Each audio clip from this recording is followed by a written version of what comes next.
So as George mentioned, we're going to be talking about Chapel tonight. Some of you have probably heard about Cray.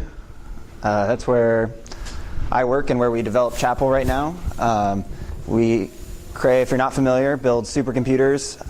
They're these very large, refrigerator-sized computers that take up the entire room and have hundreds of thousands of processors and lots of memory, potentially. So I'll start out by talking about some parallel challenges that exist in the world today. First one is genome sequencing. The Human Genome Project's been around for the last decade or so, and a lot of parallel technologies have gone into sequencing the human genome. Another interesting project discovery that happened in the last year is the HIV-1 interior virus was modeled on a Cray supercomputer using some of the parallel programming models that I'll talk about today. Now that modeling exists, researchers can focus on antiretroviral drugs that could prevent AIDS, potentially. And another project that's coming up in the future is the Square Kilometer Array, which is a radio telescope that's 50 times more sensitive than anything that exists today, and that'll be able to look into deeper parts of the universe. And it's expected to generate more data than any computer would conceivably be able to store today or analyze. So that's a problem that a number of researchers are working on, like what hardware and what software technologies are we going to use to deal with that data. So some of the hardware that exists today and in the past, 25 years ago, the top of the line was a Cray supercomputer. It had a whopping 8 processors and a half a gig of memory. About 6 years ago, a record was broken by a Cray supercomputer that had 150,000 processors and 360 terabytes of distributed memory. And in the next 5 or so years, another milestone referred to as the exascale computing milestone is expected to happen, and that'll be somewhere, people are predicting around 10 million processors, or be done with a computer that has around 10 million processors, and we're not sure how much memory. So the hardware is growing rapidly. It's definitely following Moore's law. So to drop down to a pretty trivial example here of how parallel computing works, and to talk about some of the concepts, we'll take a pretty simple computation with 3 vectors, where the vector A is computed to be the sum of B and alpha times C. This is completely parallelizable. Each element can be calculated independently of all the other ones. So if we break this down into 4 different tasks, we could get some parallelism and maybe do it 4 times faster. Maybe if we have a 4-core computer, we could break it off into 4 sections. If we wanted to distribute this out across 4 different nodes, maybe in a 4-node cluster, we would want to make sure that we distribute all of the memory that's needed for each node. So that's the difference between the first type of parallelism and this one, is that some additional state needs to be transferred between the nodes. And then finally, we might have multiple cores on all of these nodes. And so in this particular example, I've shown that we might have 8 tasks working in parallel, but this could be expanded out to arrays of millions, billions, trillions, or even more elements, and nodes there could be hundreds of thousands of nodes or even more. So then this concept would still be true, because each element in A can be calculated independent of all the other ones. And so some of the programming models that exist today I'll go over now. In supercomputing and in the high-performance community, the primary languages that are used tend to be C and Fortran. MPI, or the message passing interface, has been the dominant programming model for the last 20 years or so. And it works by generating binaries that are run on all of the nodes and get assigned a rank, and then use communication to synchronize the parallel operations. A more recent technology is GPUs and other types of accelerators. And there tend to be different frameworks for those, like for the NVIDIA GPUs, CUDA is used to compile, and I think that's typically done with C. But you'll notice that there aren't a lot of like newer languages or productive programming languages up here on this list, like Python or Ruby or some of those nicer ones that people are really attracted to today. Or even, and then another parallel model that's gained some popularity recently is MapReduce. And it's pretty flexible in what languages can be used, but it's also limited to workloads that lend themselves well to mapping and reducing operations. So the primary limitations with the programming models for parallel programming models that exist today are they tend to be targeted towards specific hardware, and they only implement a single type of parallelism. So what Cray's done is we're working on a parallel programming language called Chapel. It's an open source language that's being developed at Cray by 10 developers right now. It's currently a work in progress. We would consider it to be, the original funding came from a government competition to improve the parallel programming landscape. And that competition ended about 1.5 years ago. And at that point, we considered ourselves to be in a prototype state. And so now we're working towards a more production-ready language. And the main goal of Chapel is to improve programmer productivity while still maintaining the performance benefits or the performance of current solutions, and maybe even improve upon them if we can. We'd also like to create a language that is portable between commodity, like laptops and desktops, commodity clusters similar to that exist in cloud computing today, as well as supercomputers. So Chapel is being developed in an open source manner. The source code is available on SourceForge. We're planning to move to GitHub pretty soon, probably in the next couple months. The Chapel project is licensed as BSD software, so we would love people to use it as much as they can, and we don't want to restrict that, or we want to put as few restrictions on that as possible. Chapel, the current compiler and runtime is implemented in C++ and C. Those are the performant languages the languages that were available at the time that we thought would perform well. It's an interesting question to ask, like whether Chapel could be implemented in Chapel, and the answer there is yes, but Chapel is still in prototype state. Although all of the standard library and a lot of the language features are implemented in Chapel itself. So we have a pretty small community, but we are growing. The user base is a little hard to characterize since we don't have a good sense of like who's actually using the language. But we do see about 1,000 downloads of each of our releases. We release a new version of Chapel every 6 months, and our Chapel users mailing list has about 200 people. So we have a small community. We'd like to see it grow, and we are making efforts, such as talking to C++ user groups, to make that happen. And in terms of developers, about half of the developers that contribute to the language are working at Cray right now. The other half are outside of Cray. We have contributions from 8 organizations in 5 different countries. So to get into the actual language a little bit, Chapel is designed in a layered manner. And I'm not going to talk about all these right now. I'll go into detail for each one. To start out with, I'll talk about the base language. Chapel is a compiled language. It's strongly typed, has a static type interface.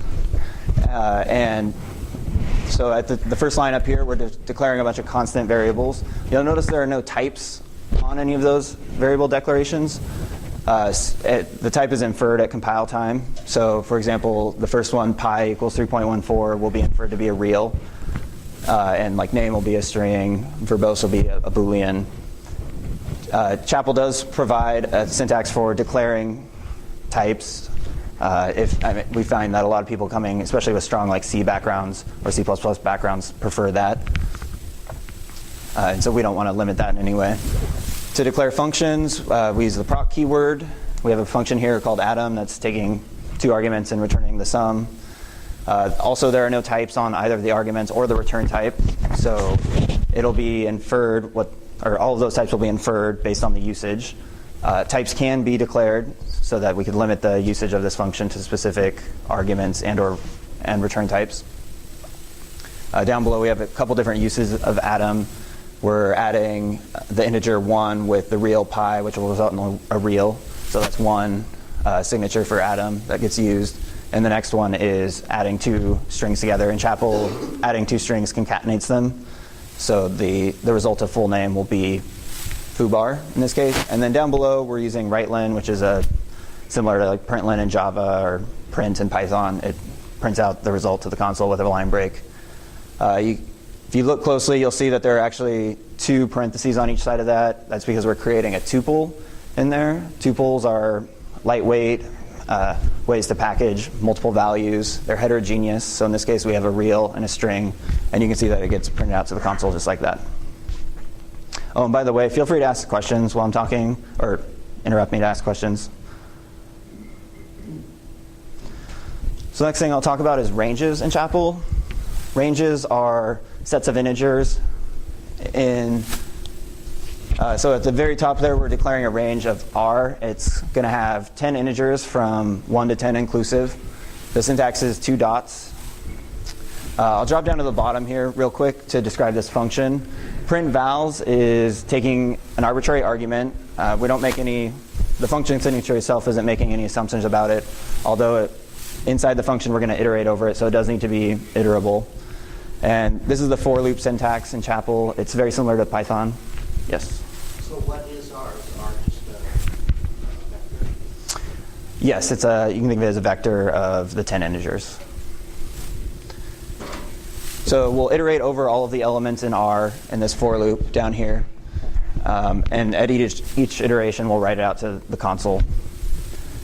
So if we could jump back up to the top, I'll go through some of the striding and slicing of ranges. So the first thing is the R #3. That's going to take the first 3 elements of R and create a new range that gets iterated over. And you can see over on the right side that when we print it out, we get 1, 2, and 3. We use the by keyword to do striding. So R by 2 will give us every other element starting from the first element. We can also use negative numbers to go backwards. It'll start from the last element and go every other element down. It gets kind of fun when you compose those two operations. So R by 2 will give us every other element starting from the first one, and we only #3 will give us the first 3 of those elements, which you can see on the right. And you can do the similar thing for the converse. And then the last one here is an interesting example. So 0 ... with no integer at the end will give us an infinite range from 0 all the way up to infinity. And then we're using the slicing hash to take the first n elements of that. So in this case, n would have to be defined somewhere previous or on top, somewhere above this snippet of code. And that's you'll see this in a lot of times in loop iterations where we want to iterate through the first n elements of something. Another cool feature. Oh, yes. On the previous slide, so all those statements are read from left to right, is it? Or there's association? They're. In this case, they're going to read left to right. The slicing and the striding have the same precedence. Yes. So for R being a vector, let's say it wasn't const, could you modify R by, let's say, adding an item to it? Or, is it mutable or is it fixed? Actually, that's a good question. So this is my friend Brad. He works on Chapel with me at Cray, so he might answer some of the questions that I don't know about. So when you call it a vector, I would shy away from calling it a vector in the sense that so ranges they're represented in constant storage. So like here we'd store R as just low and high bounds, or if it was strided, we'd also store the stride. So ranges can be mutable, but basically you have to assign it a different range value. So you could say like, you could declare var R equals 1 to 10, and then you could say later R equals 1 to 20, or R equals R by 2, or something like that. But there wouldn't be it's not sort of a random access. It's not a collection, basically. Right. I was just trying to figure out what it actually was. Yeah. So think of it as a compact representation of a regular sequence of integers, and we use it for things like, well, you'll see in later slides, we use it for creating index sets and arrays and things like that. So it's sort of a building block from which we build more interesting data types. So what could you call it, a generator? I think I'd refer to it as like a static set of integers that are represented like very succinctly. Yeah, so I mean, range is a type in Chapel, just like int or real or bool is a type. And in this case, R is a variable of type range. And the type range can store regular sequence of integers that are characterized by low bound, high bound, stride, and alignment. Sort of what is the stride with respect to in terms of modular arithmetic. And I'll get into some more like feature-rich data structures in Chapel later on. Any other questions? So another cool feature in Chapel is iterators. They're on the left side here. I'm defining an iterator that will generate the first n Fibonacci numbers. Before I get into the implementation of that, over on the right side you can see how it's used.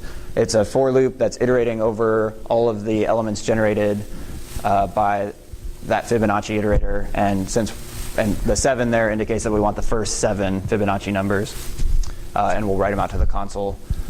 So the actual implementation of the iterator, for those that need a refresher or don't know, the Fibonacci numbers, the first one is 0, the second one is 1, and then the nth Fibonacci number is the n minus 1 plus the n minus 2th Fibonacci number. So in this case, we're defining 0 and 1 to be the current and next, and then we iterate over all of the range 1 to the n that we're requesting. And the yield statement here will return the value of current back to the loop, and that'll get assigned to f, and then we'll drop into the loop block, and that will execute. And when that's done executing, execution will return back over to this iterator, and then we'll do some manipulation of current and next. And in this case, we'll add next to current, which will give us the n plus 1 Fibonacci number. And then Chapel has a cool swap operator here. So this less than, equal, greater than sign will swap the values of current and next. It's a pretty neat little operator. And as far as I know, there's, I think it's in the C++1Y standard, or I've seen some mention of a swap operator there, but I haven't seen swap operators in any other languages so far. Next thing I'll talk about is zippered iteration. We have a zip keyword in Chapel that allows us to iterate in lockstep over multiple iterators. In this case, we're iterating over a range of n elements, or of n integers and the first n Fibonacci numbers. And so the first iteration will be 0 and the first Fibonacci number, and we'll go through in lockstep.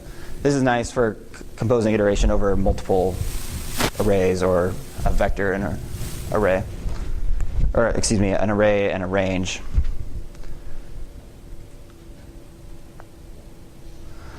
Chapel also has support for object-oriented programming. We have classes similar to classes in Java. They're reference-based. Up here at the top, I'm declaring a circle class. It has an x and y coordinate that are integers, and r, which is a radius, which is a real. You'll notice in the initialization of the circle, I'm only declaring a radius, and it'll initialize x and y to the default integer value, which in Chapel is 0. So that's kind of a nice feature. And then to declare a method, this is the syntax down here. We're declaring an area method. It does what you'd expect. And if we write that out to the console, we get, oh, and I should mention that pi is the pi that I declared a few slides ago. It's a real number, 3.14. We also support inheritance. This is the syntax down here for an oval. We're going to add another radius. We do overloading, and we support polymorphism. Yeah. So there's a bunch of other features in the language, in the base language in particular, that I don't have time to talk about. A couple of honorable mentions, though. We do have something called a record, which is similar to a C struct. It's and that does provide methods. So it's a little bit lighter weight than classes. It's stored in the stack instead of the heap, but you still can have some of the nice things that come with classes. We also support interoperability with C. So this is mainly to attract high-performance computing users who have a lot of C code. They can start using Chapel, but still reference some of their original C libraries. Excuse me. Can you return to your previous slide? I have a question. Yeah. The pi times bar times 2, is that a typo or is that a... Yeah, sorry, I should have mentioned that. So he was asking about the pi times r times 2. So right, in Chapel, 2 stars together means exponent. So in this case, it's r squared. And that has a higher precedence than multiplication. So it'll do it'll square r and then times by pi. Like Fortran. Yeah, like Fortran or Python. Sorry, I should have mentioned that.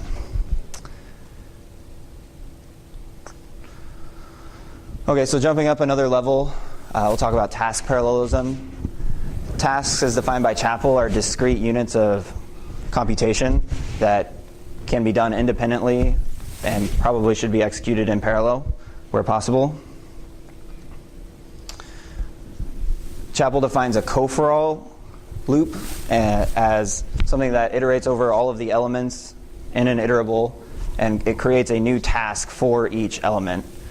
So in this case, if num tasks is 4, we'll create 4 new tasks that, assuming the hardware is capable of it, will all execute in parallel, which is why we have this random output down below. This could be in any order depending on how the tasks finish. And the nice thing about the coforall is it won't continue on to the next statement, in this case the right-len all tasks done, until all of its tasks have completed. Coforalls tend to be used when the number of iterations is close to the target architecture. So if we're using a 4-core laptop, for example, we would want the coforall to be somewhere around the number 4. We have other loop idioms that work for larger iterations. So some other things that can be used to create tasks in Chapel are begin and co-begin statements. They are not loop-based. They're just like one-off tasks. I won't get into the details of that today. We do support atomics and synchronization variables. The atomics are going to be very similar to those in C++. And we do provide synchronization blocks. But I'll leave that for future reading or homework. I'll talk a little bit about data parallelism. So probably the most commonly used loop in Chapel is the for all. For all iterates over all of the items in an iterable, and when possible, it'll do all of the iterations in parallel if it can. And the way it decides is it's going to use the available tasks, which is going to map to the number of nodes or cores available, and then schedule the work based on that. So, for example, if this is iterating, if n is 1,000 here, we have 1,000 iterations. We could potentially do them all in parallel, but if it's on my laptop and it's only got 4 cores, then it'll only be doing 4 at a time, and it'll chunk that work off to each of the 4 tasks. But if we're on a cluster that has 1,000 nodes, all 1,000 iterations could happen in parallel. Yes? So how does the Chapel runtime know how many cores it's running? So the question is, how does the Chapel runtime know how many cores it's running on? And the answer is, it knows how many cores are available on its current system through introspection. It can query the system via the Linux utilities or Windows utilities. If we're using a multi-node system, it actually has to be specified at the runtime how many locales to use. And I'll get into that a little deeper later on in the presentation. For all loops do work for zippered iteration as well, and it's the same concept where each element is in all of the iterables, or each corresponding element in all the iterables is done in lockstep. It's important to note that for alls do not assume parallelism. If there's only one task available, then all of the iterations in the for all loop could be done in sequence. Whereas with a that's a good distinction between for-alls and co-for-alls. Co-for-alls guarantee that there'll be separate tasks for all of the iterations. For-alls, it's not guaranteed. Yes? Break and continue constructs? So the question is, are there break and continue constructs? And there are break and continue. They don't make as much sense in a parallel iteration, though. So we do support them for like a normal for loop, but not for all. Do you have something to add to that? Yeah. So the co-for-all loops you can also use breaks and continues in because they're like what you're telling is sort of this task break out of your iteration. With the for-alls, we don't support them for exactly the reason Thomas said. It's sort of a local decision that you would want to apply globally. Very, very hard to implement well. That said, there are users who really would like to see a break in there. Like if you're doing a search over a huge array, and one person finds the result you're looking for, you'd really like to break everyone out. But it's challenging enough to implement that we have not committed to putting in language yet. So, future effort. If you want to contribute it, we'd love to have that. Yes.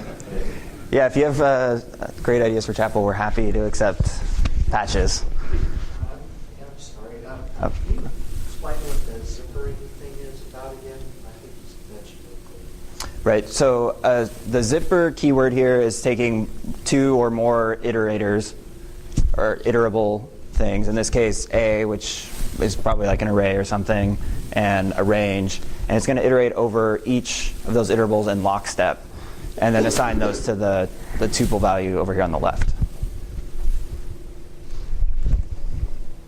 So it's a convenience function. So instead of like iterating through a range and then pulling out the values in the loop body, you just get them. So the next thing I'll talk about with respect to data parallelism are domains. Domains in Chapel are a first-class index set, and they're used to declare and operate on arrays. And they're also used to drive loop iteration. It's you can think of a domain as being like the silhouette or like the template of an array. It's not actually the array or like the memory of the array, but it's a way to describe an array. So here's the syntax for declaring them. Domains can be any number of dimensions. In this case, we're declaring a two-dimensional domain. It's a 4x8 in this case, and we're using two ranges to specify that. And so, like I said, the domains are used to declare and operate on arrays. So in this case, we're declaring a domain D, the same two-dimensional one from the past slide. And we're using that to declare two new arrays. The first is an array of reals. And I've represented this down at the bottom with colors. You can think of that as allocating the memory for an array, a two-dimensional array of reals. That's 4x8. And in Chapel, those will actually be initialized to the 0e value of reals, which is 0.0. And then B is using the same domain to store strings. So the other thing that domains are responsible for is driving iteration. Oh, sorry. Yes? Can the domain dimensionality be inferred? So the question is, can the domain dimensionality be inferred? And what do you mean by that? Like, could you? Well, you can tell by the initializer that it's going to be two-dimensional. And you already do a type experience, so I don't see why you need to say that. Right. Oh, so okay. I see what you're saying. Yeah. In most cases, we don't actually add the domain keyword here. The type can be inferred, like any other type. I just did it in this case for clarity, and to show off that we can do more than just 2 dimensions. We could do n dimensions. But yeah, that's a good point. In most cases, in most Chapel programs that we write, we don't declare the domain like that. So the next thing I was going to say, so domains are used to drive loop iteration. So in this case, on the right, we have a for-all loop that's iterating over the domain. That's going to yield a column, or a row and a column, in this case I and j, for each element in the domain. And in this case, we're doing it using a for-all, so they could potentially all of these iterations could happen in parallel. And then we're assigning values to A and B inside of the loop block. And you may not be able to see it, but there are the values I've drawn in over there on the right side.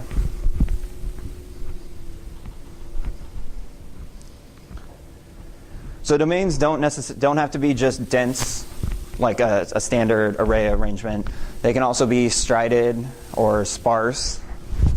They can also be non-integer types, like strings, so that you could create like dictionaries or hash tables, that sort of thing. And they can even be unstructured, so pointer-based domains. And those domains are then used to describe arrays.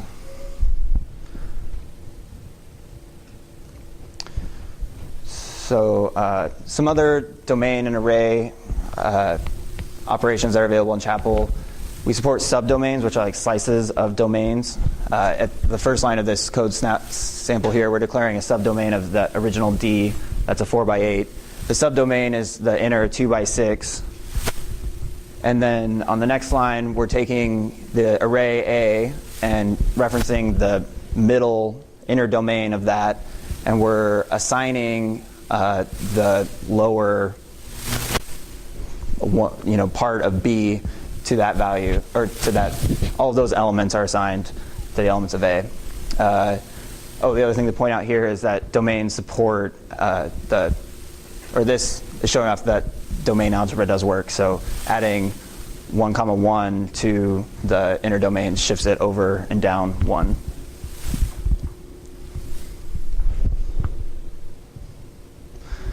And what's maybe not obvious from that example above is that the scalar operation equals is promoted in Chapel.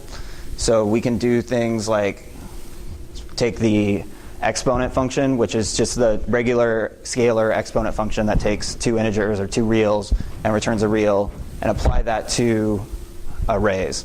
And even user functions work. So these aren't special functions that are taking in arrays and doing the loop iterations themselves. Chapel's actually resolving the loops themselves. And I'll talk more about that on this slide. So what A equals B in Chapel means, instead of just being a change in the memory pointer, as you might expect in other languages, it's actually promoting that to a for all loop, so that each element of B is assigned to each element of A. That, of course, means that A and B have to be the same shape for that to work, and compatible types. And that is done with a for all over a zippered, or it's a zippered iteration with a for all. And so that even works for like our trivial example where we're adding 2 vectors together. So instead of, we actually do it element-wise, A equals B plus alpha times C for each element in all of the arrays.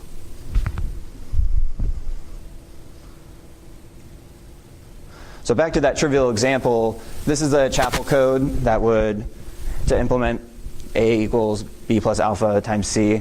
First we declare a domain over from 1 to m. M would be a constant defined earlier in the program.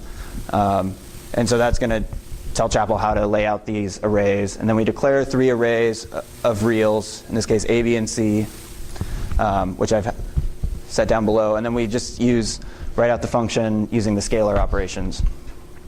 And those will get promoted to for all loops.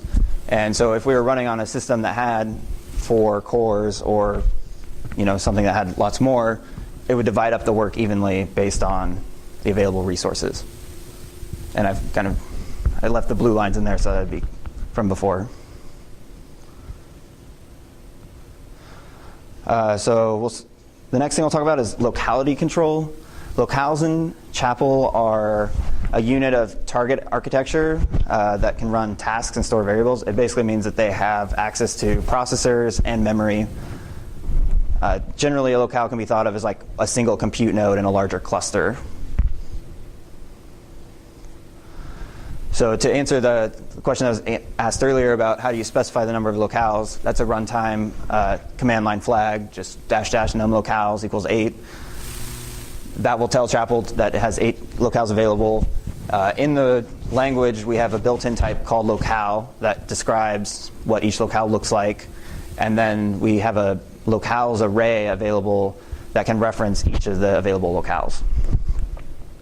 And the main function in Chapel always executes on locale 0, just by convention and for simplicity. So I'll go through a little example here that shows how locales work. In this case, we're going to run a program with 5 locales. I've got them down here at the bottom in different colors. So the main loop starts on locale 0, and we declare a variable I, which gets allocated on locale 0. This on keyword tells Chapel to start executing on a different locale. In this case, we're taking locale at index 1. So we'll move execution from locale 0 to locale 1, which is what the arrow is showing. And then on locale 1, we'll declare J, which gets allocated on locale 1. And then we'll start a co-for-all loop, which will have start a task for each of the locales. So that's 5 different tasks that get started. And then inside the co-for-all, we're going to say on. So we'll have each of those tasks will execute on a separate locale. So now we have 6 different tasks running, 5 for this inner on and 1 for the original main loop.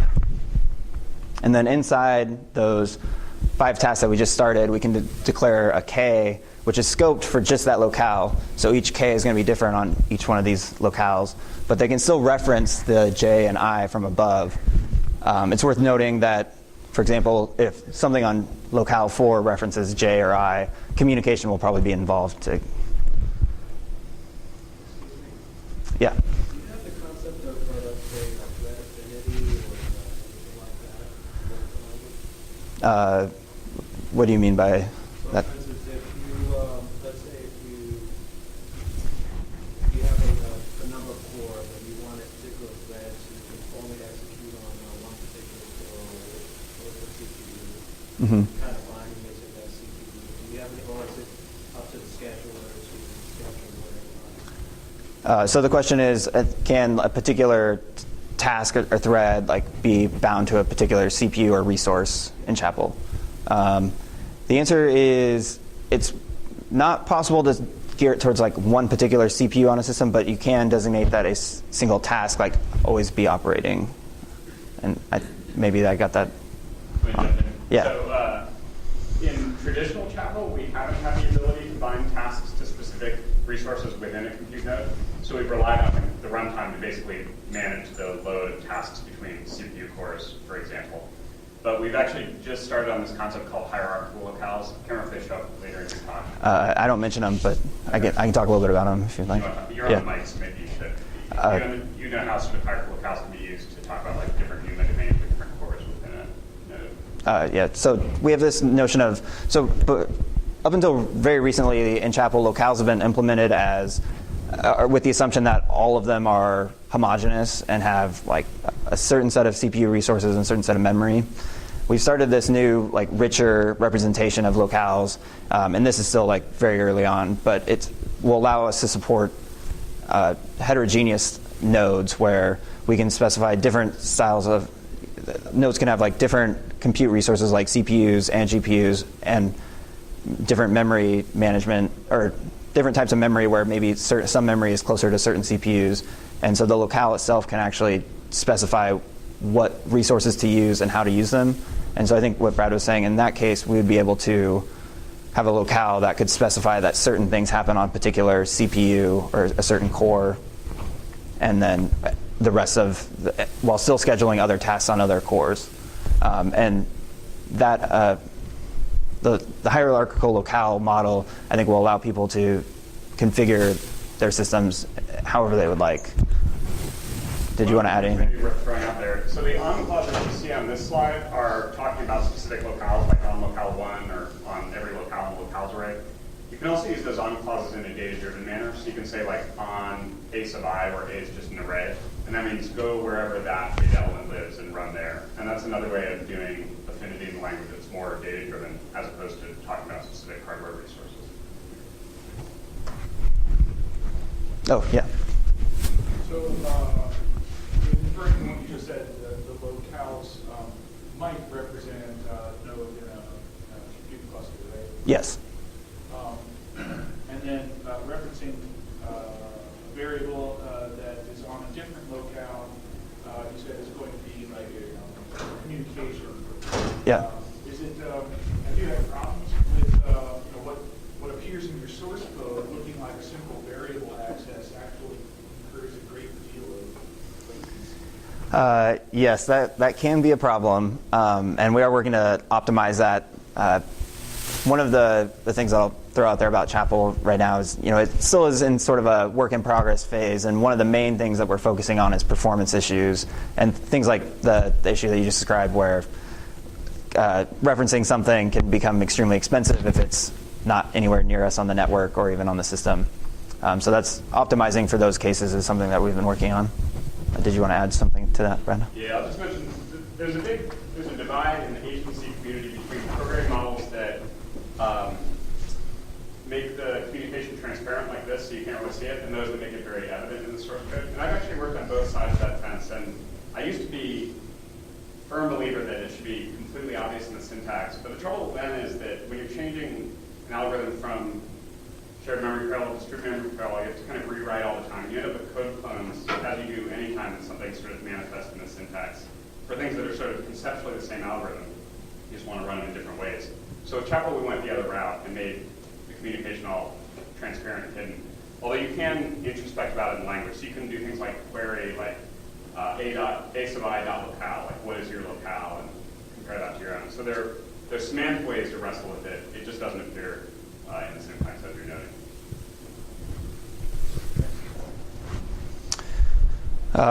And I will just point out that one of the nice things about Chapel is it's separated the concept of locales and parallelism. So we can choose to operate on specific locales or move where the execution is happening, in addition to taking care of separately from parallel execution.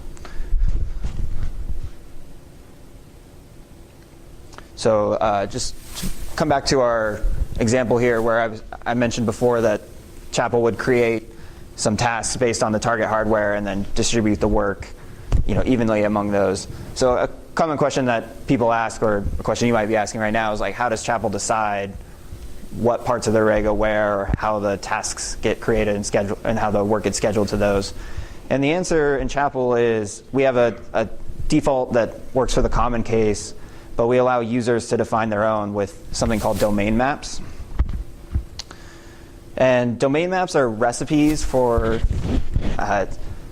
working with arrays, or let's see, they're recipes for describing the task parallelism of arrays and like how the memory is allocated to different locales. So, for example, taking this, going back to our trivial example, if we had 3 locales available, we might separate it into the array in 3 different blocks, and if each of those locales had 5 tasks available to it, we would evenly separate that. So in this case, we would have 15 concurrent tasks operating on the array in parallel.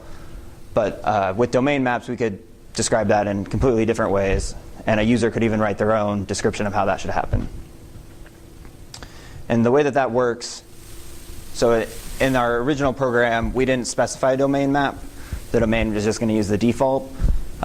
And that means that it'll only use a single locale, and that's the locale that we're running on, and it'll introspect about available resources. So if there are multiple cores, we will have multiple tasks. But if we wanted to take advantage of like multiple nodes in a system, we would use the syntax is the dmapped keyword, and that block is a block distribution. It's in this Chapel standard library, and that tells Chapel to split up the array evenly over all of the available locales. So in this case, if we have 4 locales available, a contiguous chunk of the array will be sent out to each locale, and those are designated by the red lines, and then it might be hard to see, but there are some blue lines in there, so there could be multiple tasks on each locale operating on this array. And the block distribution is describing how that happens. And to contrast that with another type of distribution, cyclic is another one that's shipped with Chapel. And cyclic does a round robin style distribution. So the first element of the array would go to like one locale, the second element of the array would go to the next locale, and we just iterate through all of them in that way. That's useful for like load balancing activities, or where there's like really compute intensive work, that we want to spread out evenly over all of the available nodes. These, like the cyclic and block distributions that come with Chapel, are implemented in the same framework that end users would use. They're classes that extend a base dist class that other users could extend themselves, or users could even extend existing distributions like cyclic and block to meet their own needs. Yes?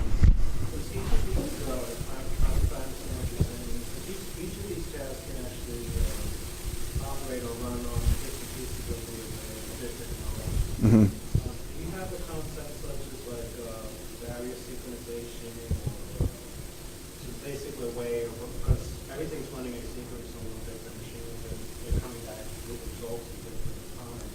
How do you kind of wait and wait for everything to complete before you can continue the process? Right. So in this case, the question was, how does synchronization happen so that all of the asynchronous tasks complete before we move on? In this case, this statement down at the bottom is being promoted into a for all loop, where each iteration of that loop is will calculate a single element in each of the A array. And the for all guarantees that before the next statement executes, so anything down here, it'll complete all of the tasks for that array. Does that answer? Okay.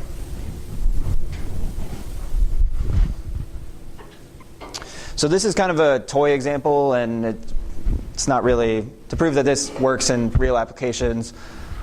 This is Lulesh, which is a proxy app that does hydrodynamics simulations. In Chapel, it's implemented in about 1,300 lines of code.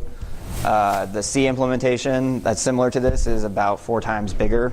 It's not really important what all this does. It's a really big program, 1,300 lines.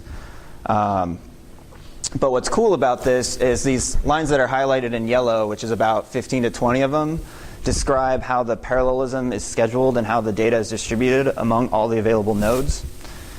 It's also interesting to note that this program compiles and runs on my laptop using the 8 cores that it has, or 4 cores or whatever. It also, this very same program can be compiled and run on a Cray supercomputer with 150,000 nodes, and it'll take advantage of all those resources. And it's interesting to think about how that transition would happen in a different language. I don't think it's quite so easy in something like C. Yes? It's not quite there. I don't know the actual number. Do you know off the top of your head? I don't know the number. Generally speaking, in shared memory executions today, we can be pretty competitive with C, and I think there have been times when this code is computed equally for shared memory execution with the C version. When you go to distributed memory, as I think Thomas said earlier, our communication tends to be pretty suboptimal today. We insert too much of it, and it breaks up basic blocks and makes the scale of code much worse. So we lag quite a bit there, and that's where a lot of our current performance tuning effort is going. Yes. How about remapping onto a GPU? Want to do that with switching like 15 lines around? So the question is, how will this map to a GPU? Today, it won't do anything with the GPU. With the hierarchical locales that we're creating, it would be able to take advantage of the GPU resources and schedule work to happen on the GPU as they were available. Did you want to add something to that? Yeah, I'll just mention. So when Thomas says this wouldn't work on the GPU today, that's completely accurate. And that's using sort of the head of the Chapel source tree. There's a collaboration we did a year or two ago with the University of Illinois where they sort of did a branch of Chapel that they basically wrote their own domain maps that targeted GPUs. And what they showed was with kind of a similar kind of simple domain map change, you could take like the stream example we saw on the previous slide and run that on a GPU and get performance that was competitive with CUDA. As with a lot of academic work, it was a great proof of concept, but the code wasn't mature enough for us to bring it back in. So what we're currently doing is recreating that work within this hierarchical locale context that Thomas mentioned. So hopefully another year or two, it will be as simple as a domain map change here. And so another thing I'll point out is one of the fundamental concepts of Chapel is like we have a separation of what application programmers can do and like parallel experts can do. So in this case, an application programmer could work on this Lulesh code and not really know about how the parallel scheduling is going to happen. And an expert, maybe for like the target system or an expert in like the supercomputer that's it's going to be run on, could implement distributions or domain maps that take advantage of those resources. Yes. That you mentioned, was the code pretty much just running primarily on the GPU, or did you have a mixture of GPU and the host where it's running on the CPU as well? So I believe in the work that they were doing at the University of Illinois, I believe that typically they were running only on the GPU or on the CPU at a given time. I don't think there's anything inherent in what they had done that would prevent you from running them both simultaneously. But if I remember correctly, it was sort of, they would run for a CPU phase, and then they would sort of switch to some arrays that were implemented using the GPU domain mapping compute there for a while. If you're interested in reading more about that, they published a paper at, I believe it was IPDPS a couple years ago. In fact, my name's on it, Brad Chamberlain. Albert Sedelnik, I think, was the lead author. I can give you that reference if you don't find it easily in a search. Okay. So Chapel is about to release a 1.9 version. That 1.9, if you're using SEMVer or semantic versioning, think of that as a 0.9. We're not quite production ready. We have most of our features work. Some of them are suboptimal. We do have some performance gaps, in particular with distributed memory, so things that require communication. That's the main focus of our work right now, is performance and updating some of the implementations of our features that are lacking. But now is a good time to check out the language. It's available. A source distribution is available for download. It's a really simple build process. It doesn't have very many dependencies, and the ones that it does have are built in. And if you try it out, have some feedback, we'd be happy to hear it. We love patches and are always interested in other ideas. And like I mentioned before, we are working on the performance, and we'd like to have a 1.0 production grade language in the next 5 years. The team at Cray is focused primarily on that. We are, as we mentioned a few times before, working on hierarchical locales to describe heterogeneous nodes with GPUs and other types of accelerators and different memory. And we are going to start a Chapel Foundation sometime in the future to govern the language spec and drive the implementation, or drive the current implementation forward. Oh, yes. So, Chapel, how does Chapel or any of these similar languages handle failures, locale failures, for instance? So the question is how does the language handle locale failures? That's a good question. I think right now we don't really handle it very well. That's an area of that's a research area right now. You'll notice.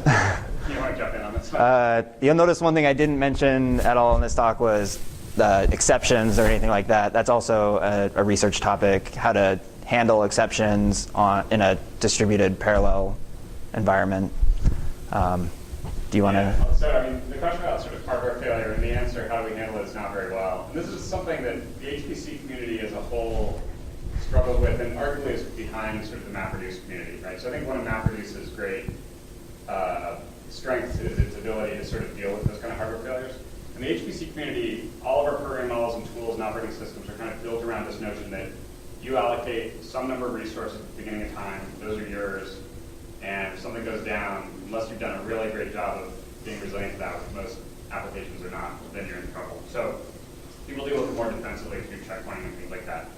We have a couple notions of ways we could deal with that. For example, we said it might be interesting to write a resilient domain map in Chapel, or rather than sort of just statically farming out the work, you store data redundantly and compute sort of on demand.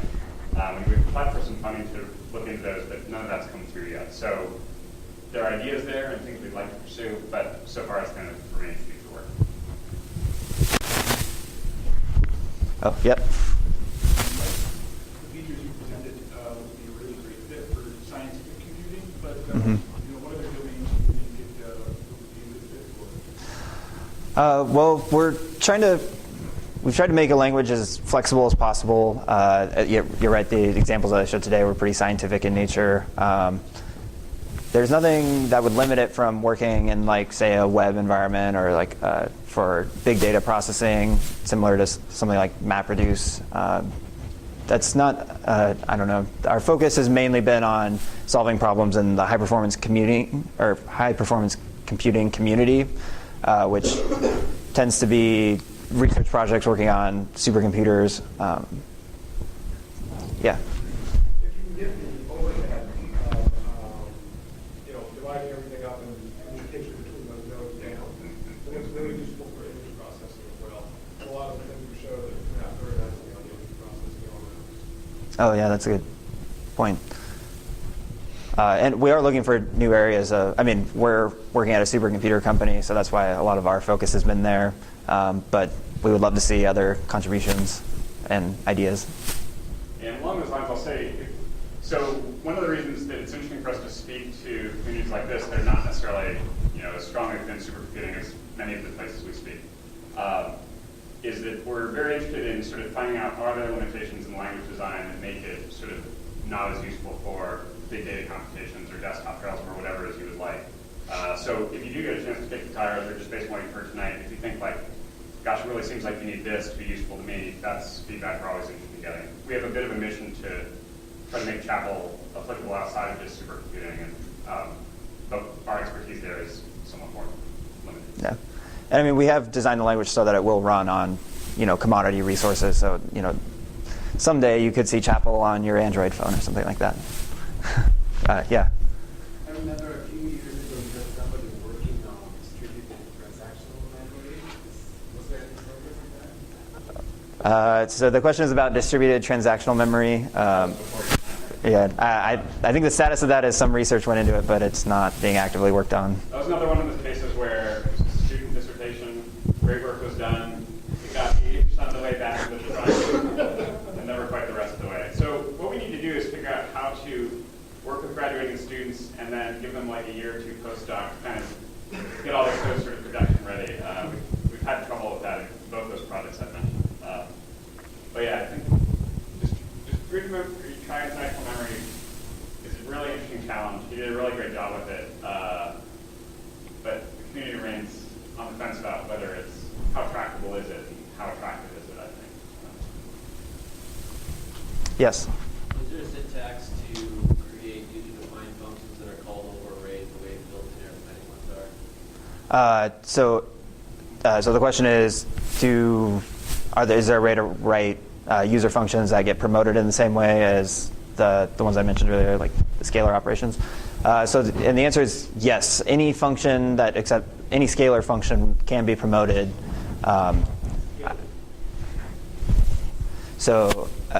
Yes. Is that what you're asking? Right. So for example, if I have a function foo that accepts 2 arguments and does something with those 2, and it's assuming that they're not arrays, they're just elements, or they're just like strings or ints or some class that we have defined separately. Chapel will take that, if it sees that function applied to 2 arrays, it'll iterate over all of the elements in those arrays, applying the function to each element. Does that answer your question? Okay. Yeah.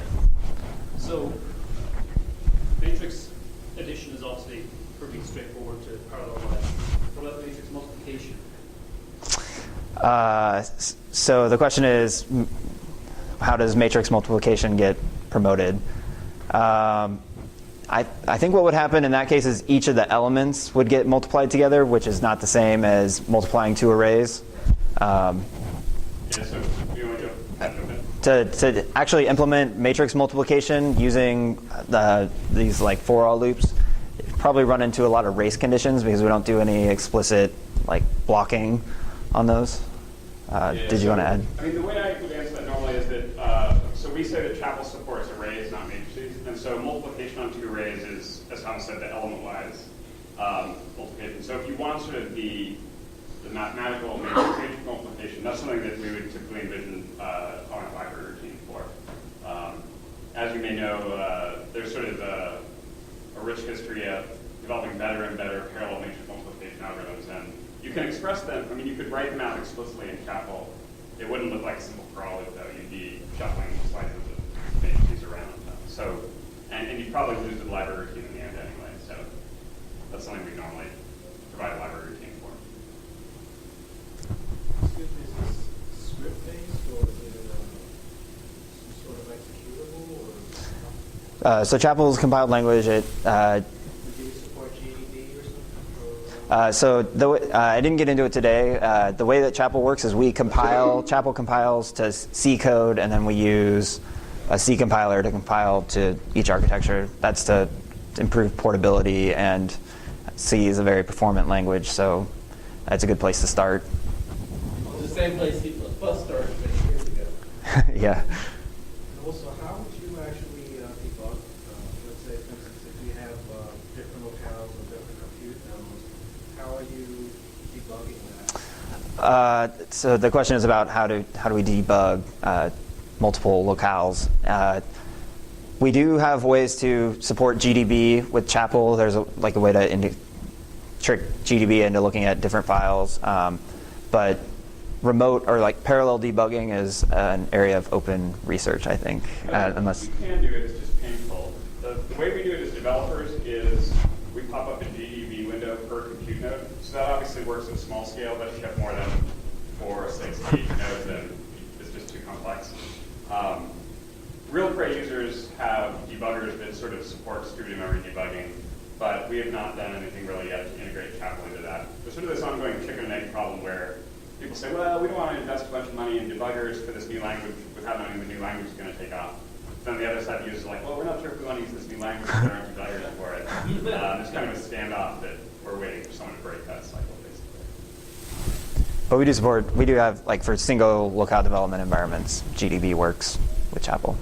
And the other thing that's worth saying there is that because Chapel has this sort of global view of data and control, oftentimes you can get all your bugs out on a single node, either running it as one locale or even oversubscribing and pretending it's 4 locales.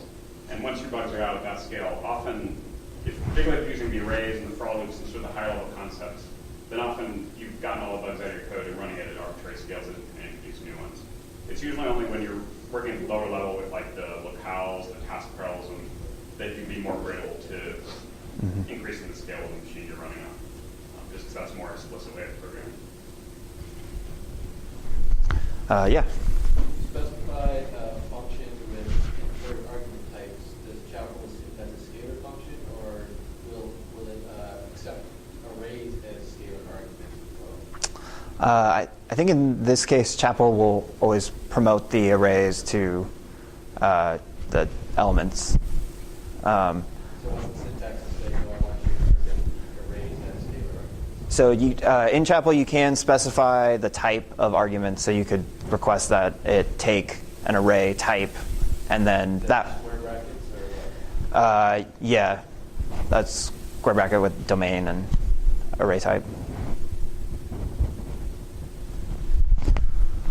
Okay, so if you're interested in finding out more, we have a website. I've put these slides will be available online, so there's some mailing lists if you're interested in contacting us.